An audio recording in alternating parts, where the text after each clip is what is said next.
వేంపల్లి పరిసర ప్రాంత ప్రజలకు, అక్షర విద్యార్థినులకు, వారి తల్లిదండ్రులకు, అక్షర పూర్వ విద్యార్థులకు, అధికారులకు, అనధికారులకు నూతన సంవత్సర శుభాకాంక్షలు. భూమిరెడ్డి విజయభారతి, కరెస్పాండెంట్, అక్షర బాలికల జూనియర్ కళాశాల, వేంపల్లి, వైఎస్ఆర్ జిల్లా. సమగ్ర అభివృద్ధి, సామాజిక న్యాయం సాధనే లక్ష్యంగా 2026 సంవత్సరంలో ఆర్థిక, రాజకీయ, సామాజిక పోరాటాలకు సిద్ధం కావాలని గురువారం స్థానిక సిపిఐ కార్యాలయంలో జరిగిన నూతన సంవత్సర వేడుకల్లో ఆ పార్టీ జిల్లా కార్యదర్శి గాలిచంద్ర పిలుపునిచ్చారు. ఈ సందర్భంగా ఆయన మాట్లాడుతూ పాలక ప్రభుత్వాలు ప్రజలు, ప్రజా సమస్యలు పూర్తిగా పక్కకు నెట్టి సంస్కరణల పేరుతో కోతలు, వాతలు, ప్రజలకు ఆదాయం, అధికార పార్టీ నేతలకు అన్న రీతిలో పాలిస్తున్నాయన్నారు.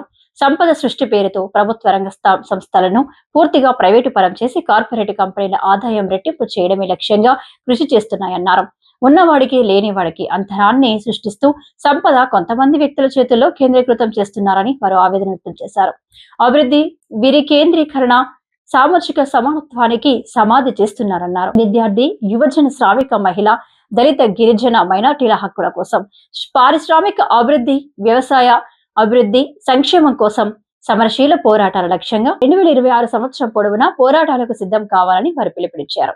ఈ కార్యక్రమంలో సిపిఐ జిల్లా కార్యవర్గ సభ్యులు L Nagasubbareddy, N Venkata Siva, M V Subbareddy, G Venugopal, N Vijayalakshmi, K C Badulla, G Maddileti, K Munayya, Bhagyalakshmi, Nagarjunareddy, Nagaraju, Narasimhulu తదితరులున్నారు. కడప జిల్లాలో ఉన్నటువంటి ప్రజలకు, పార్టీ శ్రేణులకు, ప్రజా సంఘాలకు అందరికీ కూడా నూతన సంవత్సర శుభాకాంక్షలు.